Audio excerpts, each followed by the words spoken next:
So, Brian, we ask a lot of people this. If you could sum your career up in wrestling from everything you've done so far, how would you describe it in one word? In one word, it existed. That's 2 words. I mean, John, you can't get any better than that, right? No, you can't. Dear Brian, how's the week been, mate? All right? Yeah, it's not too bad. Not too bad. Anything exciting or just usual stuff keeping busy? I'm just keeping busy. There's usually never a dull moment, and especially not this weekend. I often wonder though, because everything you do you ever get time to yourself? Oh yeah. I'm not always working. There's plenty of time to go to the fair with the kids or whatever. Fair enough. I mean, Jordan, I'm excited for this one. Are you, bro? I mean, Brian knows how many times I've been, shall we say, pestering him and trying to get him on and just reaching out to him. It's just always been timings and obviously the school holidays, but I'm really excited for this one. So, Brian, thank you for coming on with me Yep. and Liam. I really do appreciate your time, and I'm pretty sure Liam does as well. Absolutely, man. Appreciate it. Thank you. Right, John, do you want to kick it off or shall I kick it off? Right, so let's get into it. Brian, where does it begin for you as a wrestling fan? As a wrestling fan, my first memories of wrestling, it was actually my sister that was a wrestling fan. She was a big Hulkamaniac in the 80s, and I did not like Hulk Hogan. I did not like that guy, and I didn't like wrestling. And she had a Hogan poster that I just always wanted to rip that off her wall. I just hated it. And then one day, my grandmother, not Granny, my dad's mom, moved up from Mexico, and she didn't speak any English. And she would just sit on the couch and she would ask to watch lucha. And I didn't know what that meant. So I asked my dad, and he goes, she wants to watch wrestling. And obviously, she would have watched, I don't know what she watched in Mexico, but the only wrestling that we had available was WWF. So I turned that on. I'm not sure it was exactly what she wanted to watch, but I would sit with her and watch it. And the more I watched it, the more I thought, right, it's I guess it's kind of cool. And the next thing you know, I was watching it all the time, and the rest is history. Fair enough. So how do you go from that to like wanting to actually get into wrestling? Oh, as soon as I saw it, I wanted to do it. I would say, we were playing around, doing. It wasn't quite backyard wrestling yet, but I was doing stuff in like 7th grade. I would have been 12, 13 years old.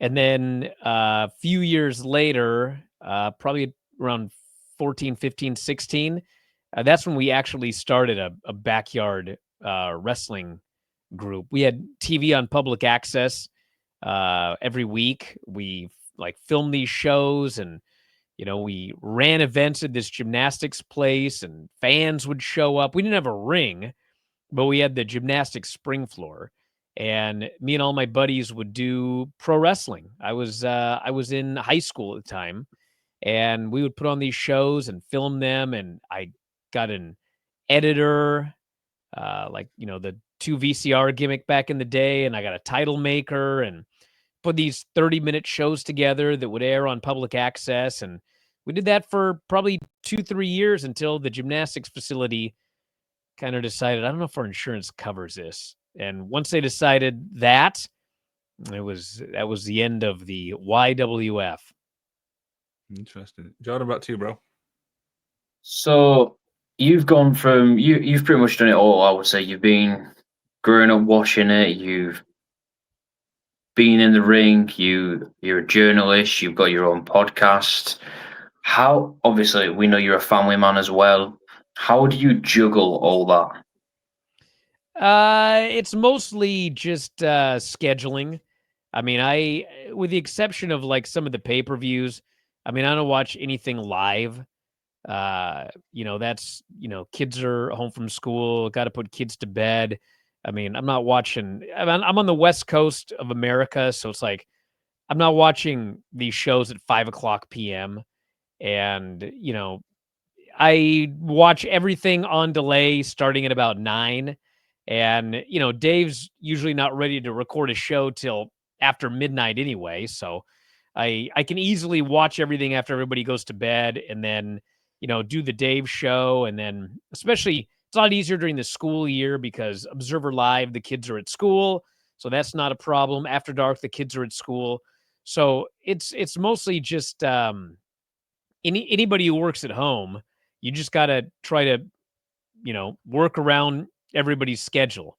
And so that's basically how I try to do it.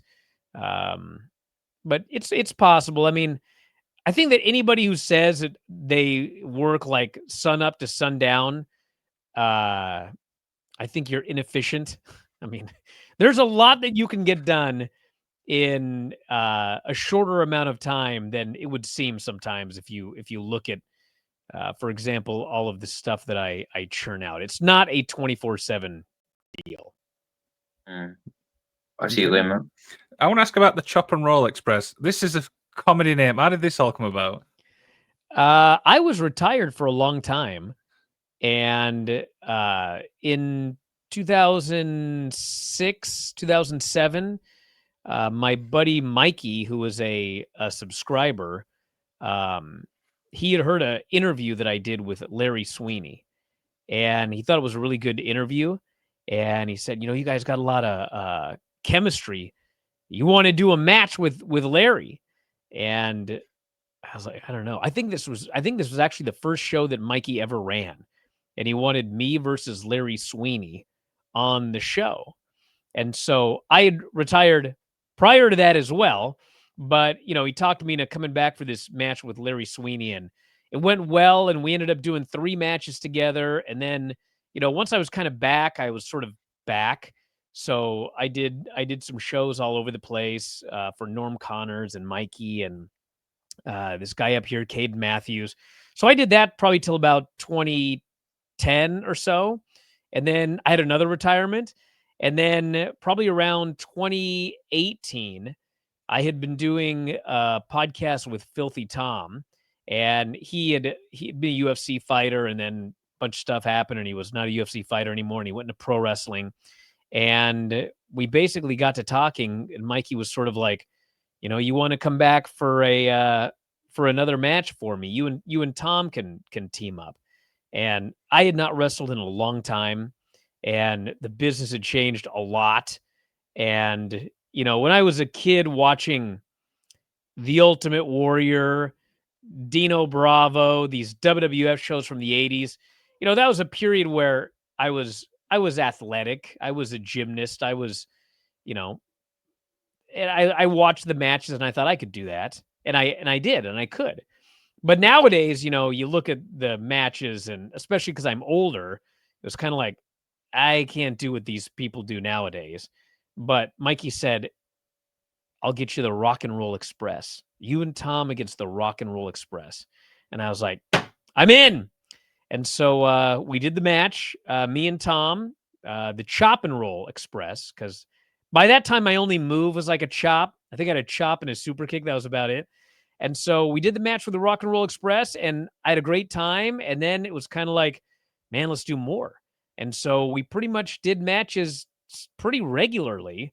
And I did singles matches too, probably up until I think the pandemic. And then obviously it fell off for several years.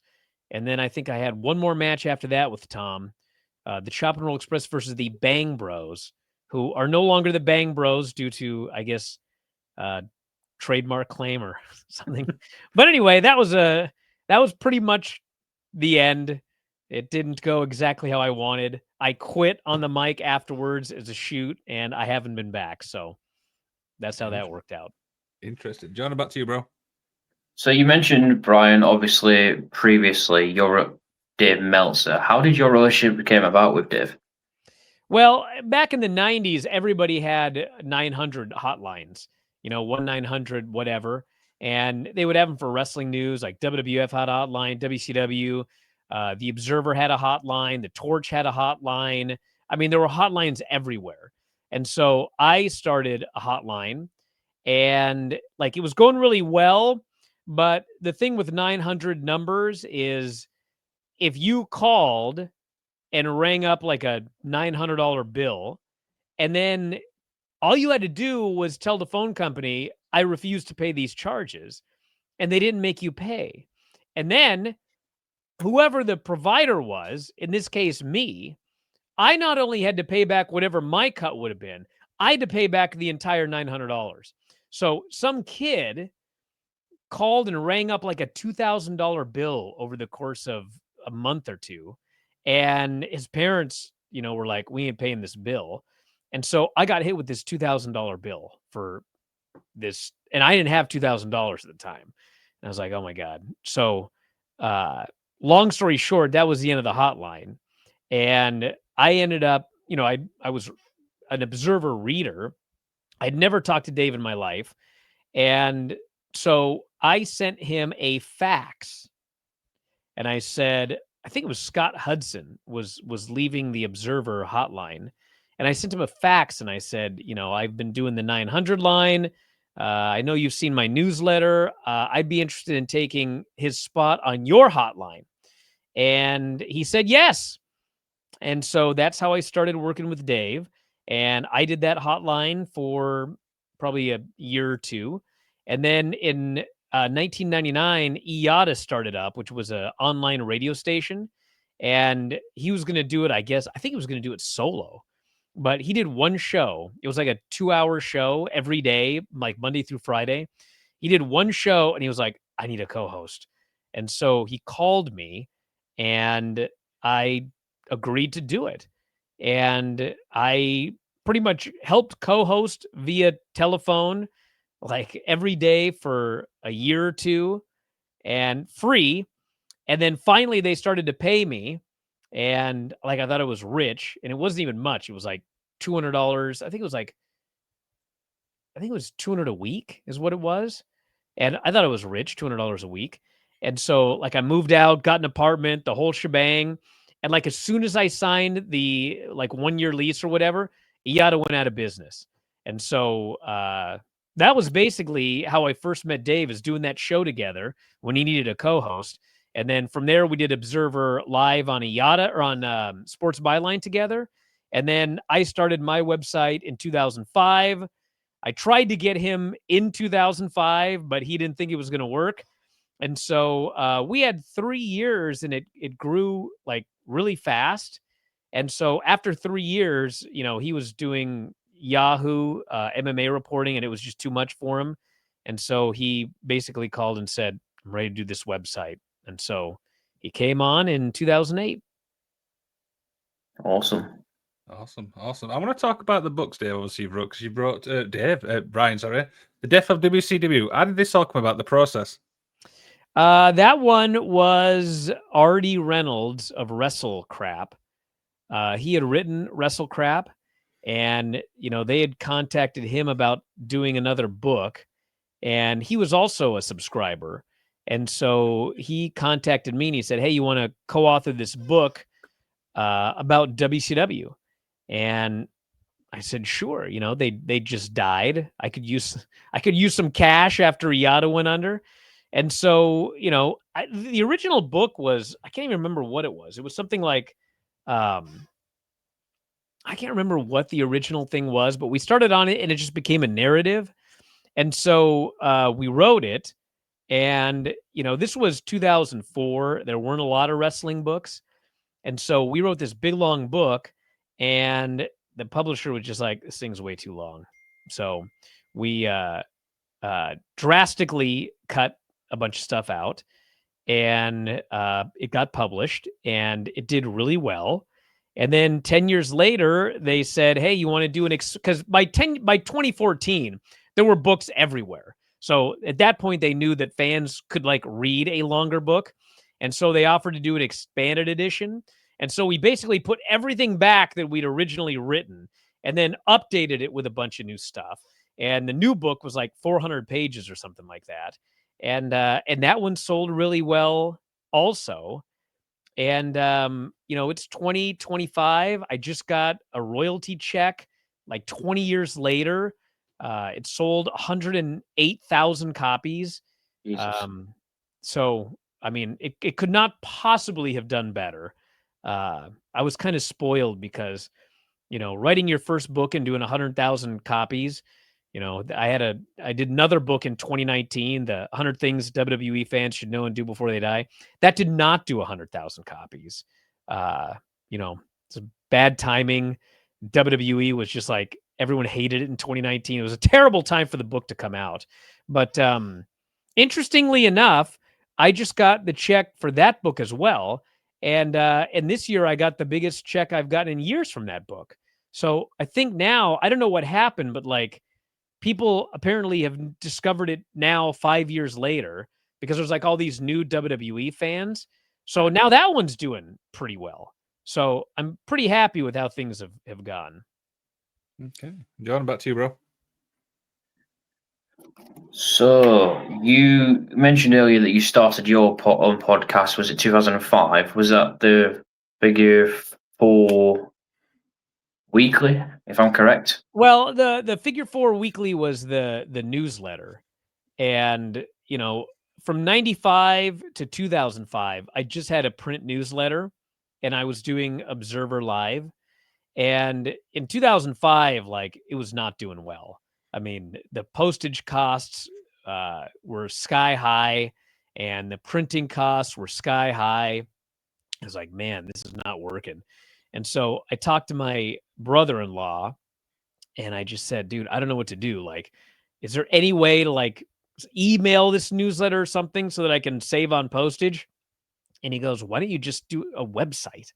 Just start a website and we'll put the newsletter behind a paywall and you won't have to do any mailing at all. It's all profit because there's no printing, there's no postage.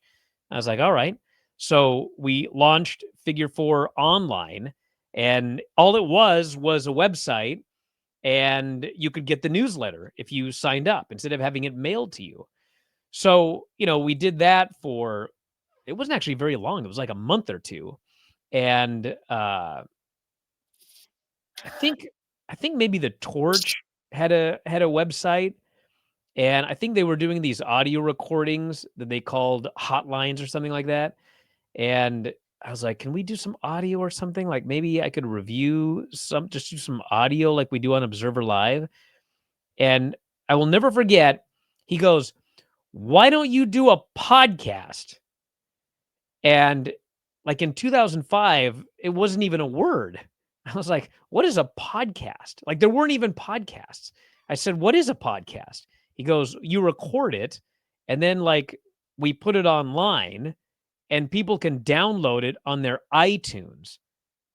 And I was like, okay. And like they pay for it or whatever. And he goes, yeah.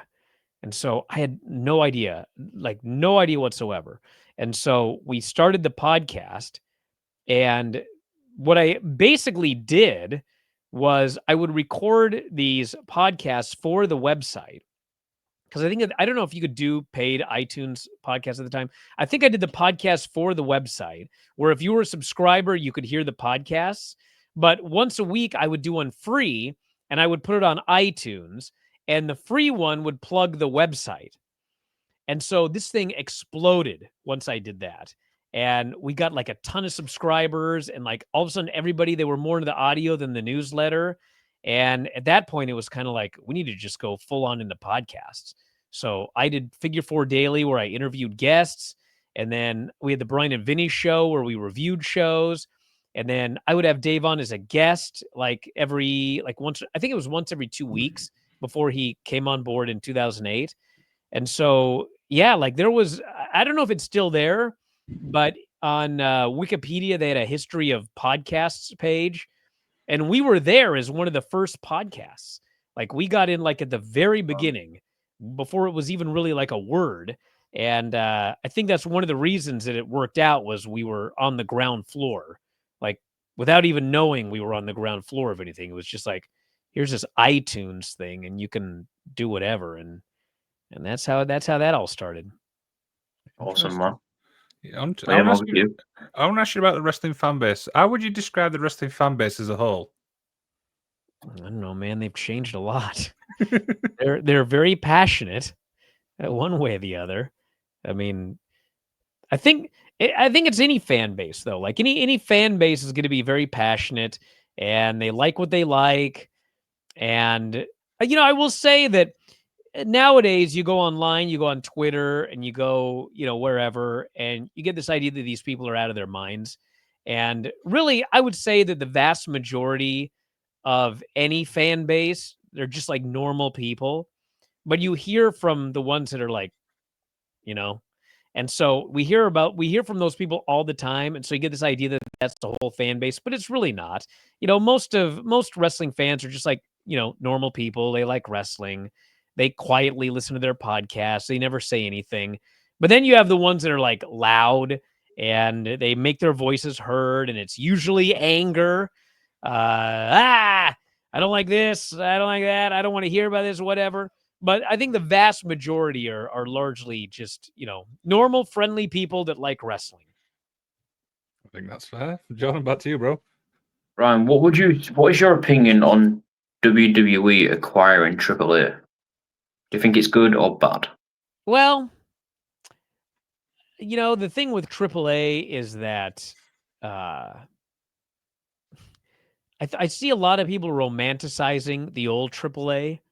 And, the old AAA, they ran some terrible shows. They had some big problems, I mean, there were highs and lows, but I mean, AAA was, I think you could sort of, it's probably not fair and the Lucha fans will get mad, but you could kind of compare it a little bit to TNA back in the day where it was like wild and crazy and something was always going wrong and there was always some disaster happening. And so, WWE has acquired them. And like, I really liked the last AAA show that WWE did, the last two. And I'm very excited for this show. And the one thing that I'm a little trepidatious about is if you look at the card for this show, there's more and more main roster people working AAA. And my ideal would be, a couple, but largely it's the AAA roster. You're bringing in new luchadors, you're grooming new luchadors for the future. And it's really just WWE running the show and making sure the production looks good and it actually airs wherever they say it's going to air and, whatever.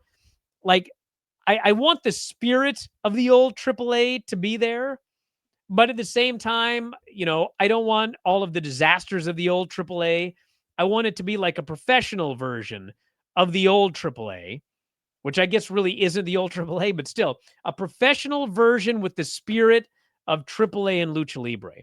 And I did feel that way watching the last show. I hope it's like that tonight. I really wanted to go to this show, but just the Vegas prices are like just outlandish. I'm not paying $600 to fly to Vegas. It's a 2-hour. It's are extraordinary, aren't they?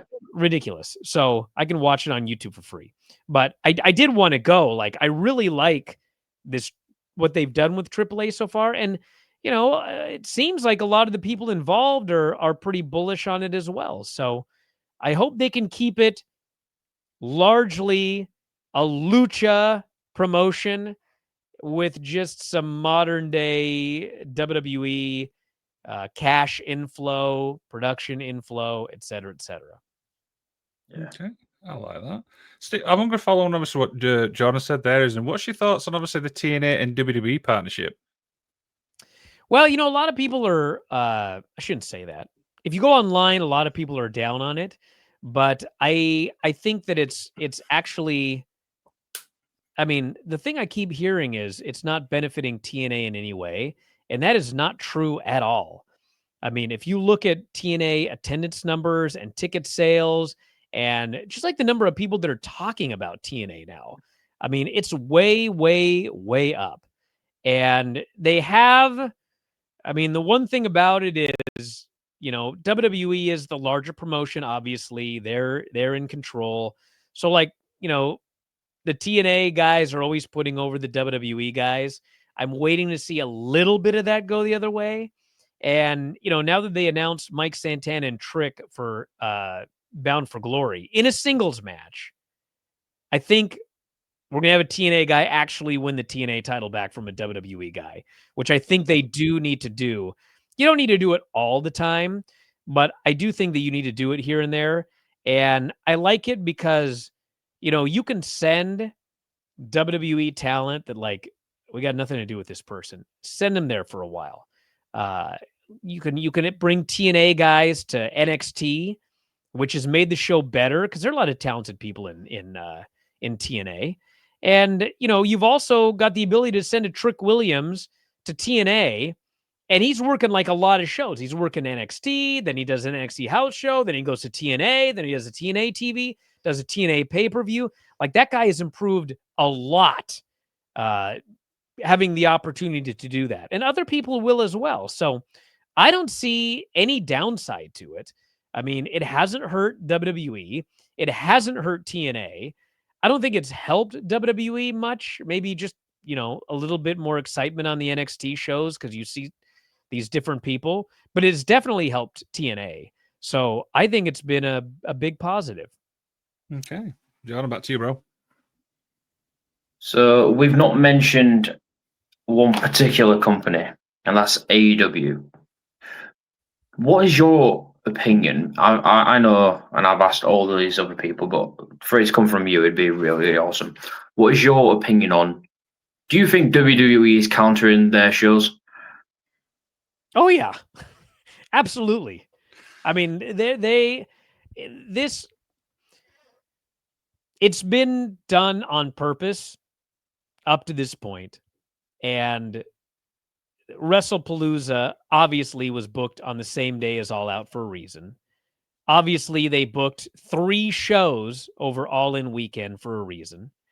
And, I have pretty much been told that it's just going to keep going. And it's not just going to keep going, but, Tony moving All Out, he had it at a specific time. They put WrestlePalooza head to head, and he ended up moving his show earlier.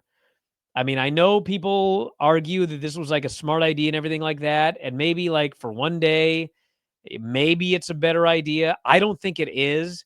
But the fact is, once he did that, I was pretty much told, man, they're going to go full bore from this point. And if that means booking a show in the afternoon against his, and then when he moves it, they also move it, or also leaving the show but adding another big stacked show head to head. I mean, they're going full bore against this guy now. And if you listen to any of these TKO execs, I mean, it's not even like a mystery. I mean, they are cutthroat. I mean, they want to make as much money as possible, and they don't want any competition. They'll do interviews saying, there have been a lot of complaints from fans about ticket prices, but we're only going to raise the ticket prices higher because they'll literally say this. It's all about money. They want to make as much money as possible, and they want to run this business. They've got they've bought AAA.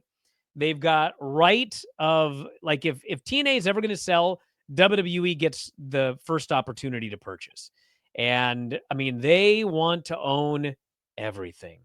And this head-to-head thing is just, it's one aspect of it. And now they're talking about, TKO.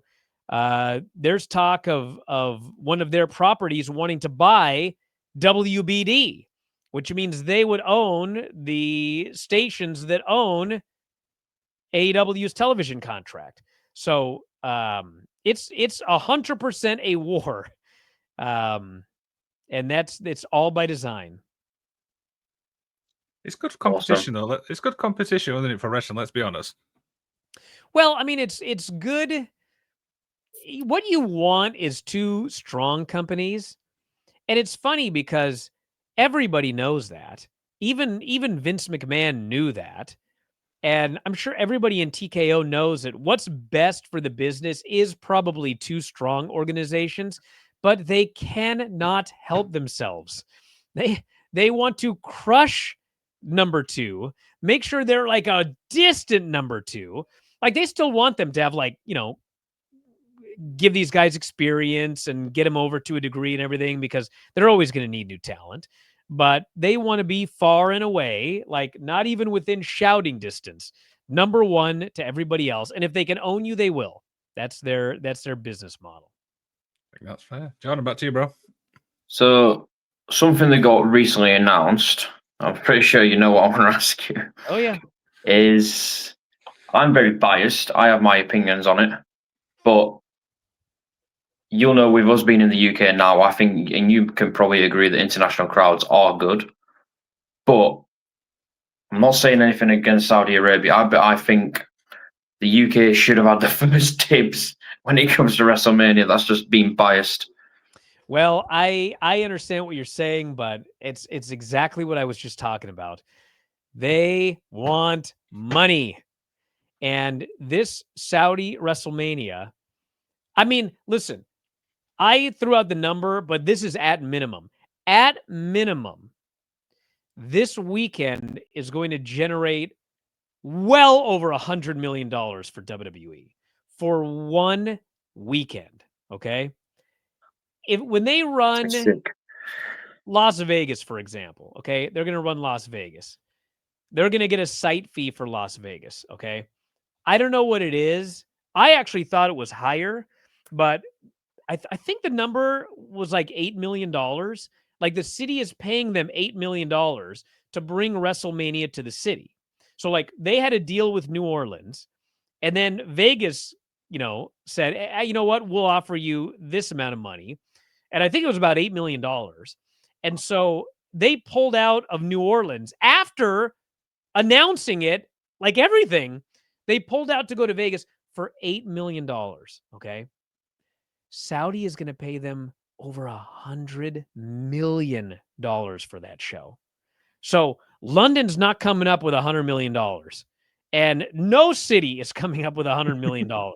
And so they're going to go where the money is. And dude, they're making 50 to 60 million for like a crown jewel. Okay. So I said 100 million, but the fact of the matter is, if you're WWE, it's like you're paying us 60 million for a crown jewel. We're giving you WrestleMania. They may make $100 million just for WrestleMania. Then they're running SmackDown there. Then they're running Raw there. They're doing the Hall of Fame. They're doing the whole Mania weekend. I mean, they're going to make like an impossible amount of money for this show. 250 million.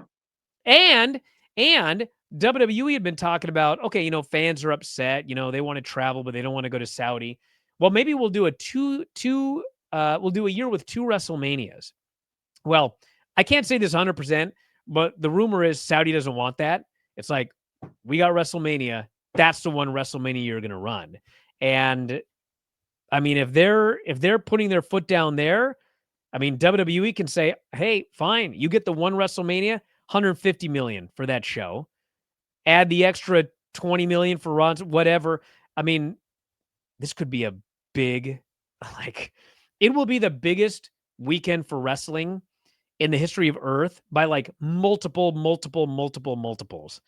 And that's why they're going. They piss off some fans in England. They piss off some fans in America. They're like, we're making $120 million for a day. Like, sorry. That's mad. Oh, it's crazy.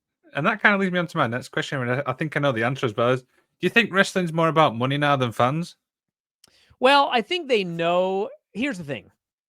I think they know that without fans, they don't have a business. Okay. So they're always going to do. You can't say it's not about the fans. Okay. If the fans decide that they want AJ Lee as the women's champion, she's going to become the women's champion. If the fans decide they want Jey Uso to win the Rumble and win the title, he's gonna. They're going to try to please their fans in any way that they see.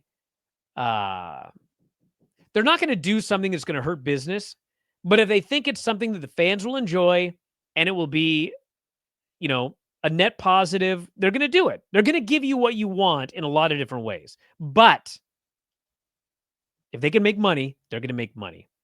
And the thing with ticket prices is ticket prices are already ridiculous.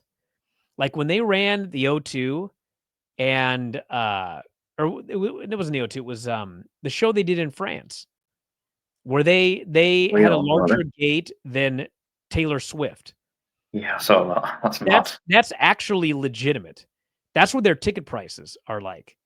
And the fact is, when you have ticket prices that are absolutely sky high and you're still selling out every single show, unfortunately, what that tells you is we could charge more. And they are going to charge more. And they're going to probably keep raising prices until they hit that point where, okay, that Raw drew 7,000 in an 11,000 seat building. All right, well, you know, that SummerSlam sold 25,000 in a 40,000 seat building. Like when we start consistently getting things like that, that's when they're going to back the ticket prices down. But where they are now with like unbelievably high prices and they're still selling out every single show and they're putting like Finn Balor puppets on sale for $100 and they're gone immediately. It's like your fan base is willing to pay a lot more than you're charging and they're going to take that money. Okay, I think that's fair. John, back to you, bro. So I've seen a lot of stuff floating around on social media, and there's a specific superstar or professional wrestler. Do you think Chris Jericho will go back to WWE in your own opinion? I think that he should.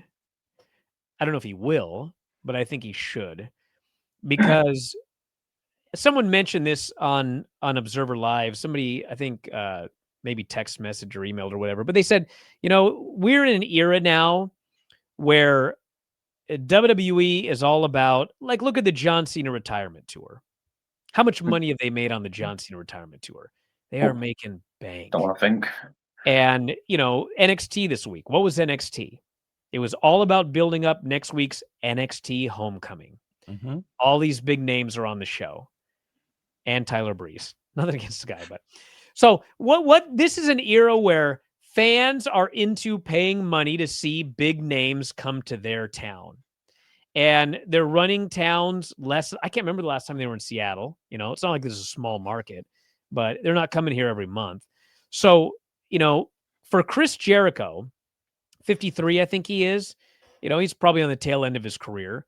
I don't think there's any better place for him to go than WWE, where they'll give him a lot of money to be Chris Jericho coming to your town. I'm not saying it'll be like a retirement tour, but, you know, one more big run for Chris Jericho in WWE. And I mean, I'm sure he's got enough money for 10 lifetimes, but, you know, he could make so much money doing a Saudi appearance, that 2027 WrestleMania. He could make so much money. Like, there's so much money to be made in WWE. And you can make a ton of money in AEW too. Like, Tony's going to offer a lot of money, but I just think that at this stage of his career, for who he is and his name value, like, this is the time to capitalize on one big final run in WWE. Okay. So one final question from me, Brian, is what do you think the business is going to look like in like 5 years' time, the rest of the business as a whole?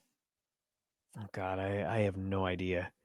I mean, I feel like if we look back 5 years, it hasn't changed that dramatically, in the sense that you have WWE, you have AEW, you have TNA. Yeah, there have been a lot of things that have changed. WWE now owns AAA, and, you know, AEW is not quite as hot as they were, but you still have WWE and AEW. And if you look back 5 years from 2020, largely the same with the exception of the birth of AEW. And, you know, AEW, their birth, you know, the reason it was a success was because of how horrible WWE was doing. And WWE is not doing poorly now. AEW is not doing poorly now. They're not doing as well as they were, but they're doing fine. I don't see another new promotion popping up. So my guess is in 5 years, it's going to be WWE is going to be number one. AEW is going to be number two. TNA might be a closer number two. Like if they get CW and WWE starts sending a bunch of guys over to, you know, TNA on the CW, I mean, they could quickly end up becoming the number 2 promotion. But AEW is still going to be strong. They got strong television. And, in 2027, their deal's going to be up. They may get re-up for another year. They may not. But I find it impossible to believe that some station, some streaming service, some whatever isn't going to want AEW programming. So I think in 2030, it's going to be largely what it is now. WWE's popular. AEW is not as popular, but they're still there. Same with TNA. I think that's what it's. They're going to be like little ups and downs and dips, and this may buy this, and this guy may go there, and may end up on that station, may end up. But I think largely the companies are strong enough that I don't see a massive change happening in 5 years. Okay, John, back to you, bro. So the final few questions, Brian. Who can you see jumping ship from WWE to AEW in the next year? WWE to AEW. I don't know, man. I don't know. I don't see like a lot of, and certainly I don't see any like big name jumps.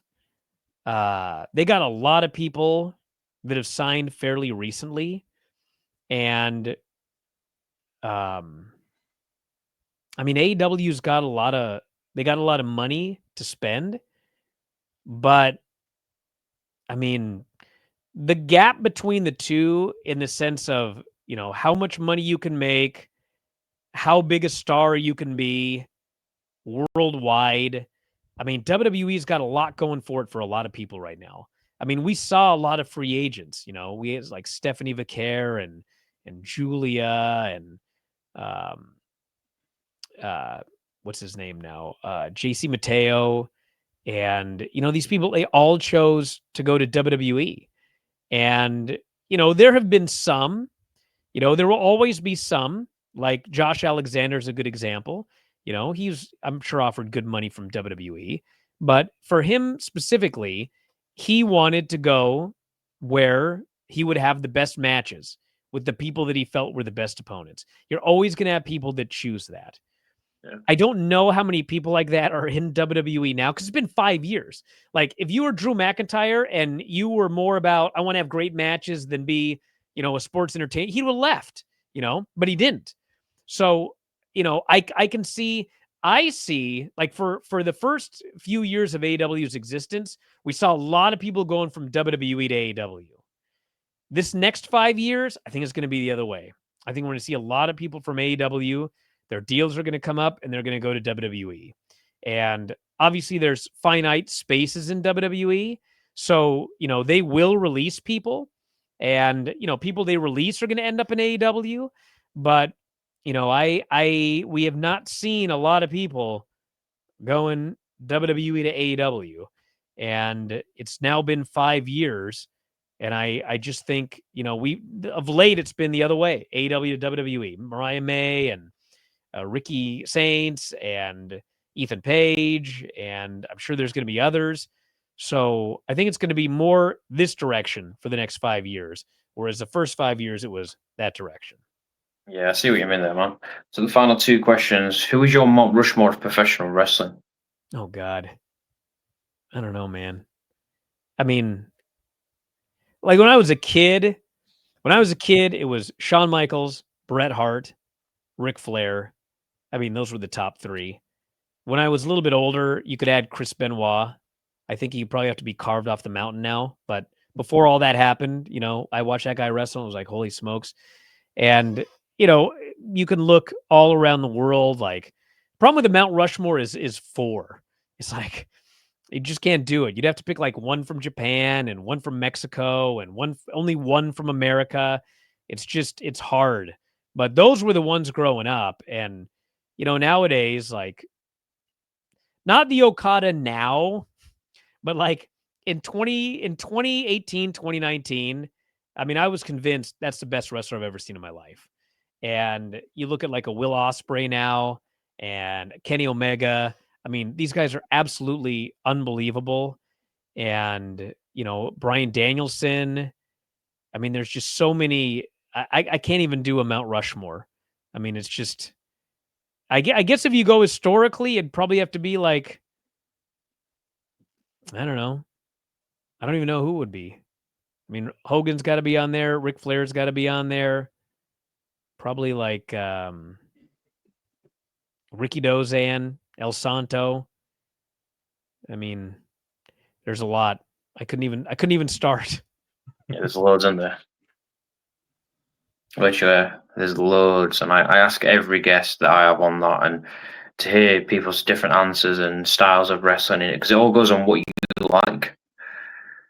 Yeah, I was looking at it more as like historically. Like if it is what I like, then it's like Ric Flair, Shawn Michaels, Bret Hart, Chris Benoit. I mean, those were the four wrestlers growing up that, like, if you go on YouTube and you find any of my matches, okay, you're only going to see those four guys. Okay. I wasn't as good as any of them, but like you'll watch and you'll go, okay, he got that suplex from Benoit. Okay. He got that chop from Ric Flair. He got that, backdrop and the bump off the top. And, you'll see those four guys flip bump into the corner from Shawn Michaels. You'll see those four guys in all of my matches and nobody else. So if you're talking about like as a wrestler, who did I emulate as my Mount Rushmore? That's those four guys. Yeah. And the final question: what is an inspirational message from Bryan? I always ask it because we've always got message. Yeah, you got to try and be positive in this world. I'm always positive. Just keep going. I mean, that's really the inspirational message. Is just got to keep going. I think the main thing, like whenever I do an interview like this, people ask about like, tell me about how this started or how that started or whatever. And, you go back and you remember, okay, I did this and I did this and I did this. And like, by the end of the show, I really think like, my God, I've done a lot of stuff in my life. But I don't sit every day and like, I'm not like the Miz. I just give my resume when I'm on the street with somebody. I don't think about this stuff. It's like, I finished Death of WCW and like I moved on to the next thing. And I wrote the second book. I finished. I said I would never do it again. I moved on to the next thing. Then I got they offered the other book. I moved on to the next. It's like you just get it done and you just keep going. And you get it done and you keep going. And that's good things and bad things. We've had some disasters site-wise and, in life. And, you try to learn from whatever bad thing happened. You try to look at it like, okay, that bad thing happened, but what can you turn that into an opportunity to learn something? And then you just move on. And you keep on moving on. Like people ask all the time, like, remember when you interviewed so-and-so? I don't remember that. I do not remember that at all. Remember on the show when you did this? I don't remember. And it's not like I got CTE. It's like I did the show and then I moved on to the next show. I had 2 more shows that day. So it's just like move on. Opportunity comes. Do your best. Do the best you can. Move on to the next thing. Something goes wrong. What can you do about it? Move on to the next thing. And you just keep going. Awesome. Liam, do you want to end it for us, mate? Absolutely, Bryan. I mean, I can't thank you for obviously taking time to talk to us, man. Do you know what I mean? I know you're a busy guy and stuff like that. It's been tough, but I made it. Not a problem, mate. And like we always said on this show, is there anything you'd like to plug, my man? Just WrestlingObserver.com. I mean, if you like the last hour, I got 15,000 podcasts on the website, WrestlingObserver.com. And it's a subscription site. You get the podcast, you get the Wrestling Observer newsletter. We got a board, all sorts of great stuff up there. It's $14.99 a month, but it's worth it no matter what anyone says. And if you don't want to spend $14, if you only want podcasts, we have Apple, Spotify, and YouTube. Those are all $9.99, just the podcasts. And the easiest way to find them is f4wonline.com/Apple. f4wonline.com/Spotify, f4wonline.com/YouTube. You can watch the shows on YouTube if you want to see my wacky face every day. But those are all the options. And I'm going to give you a half scoop. I might have another big project to announce real soon. Ooh, No one knows Interesting. but you guys now. interesting. Okay, John, I'll let you end the show. Brian, like we said earlier, obviously we tried to just get you on. We've got you on. I've enjoyed the last 15 minutes. I know we've kind of gone over from what we said, but I do Right. appreciate your time. So thank you very much for coming on. Yeah, thanks so much for having me, and we'll do it again sometime. Definitely, man. Absolutely.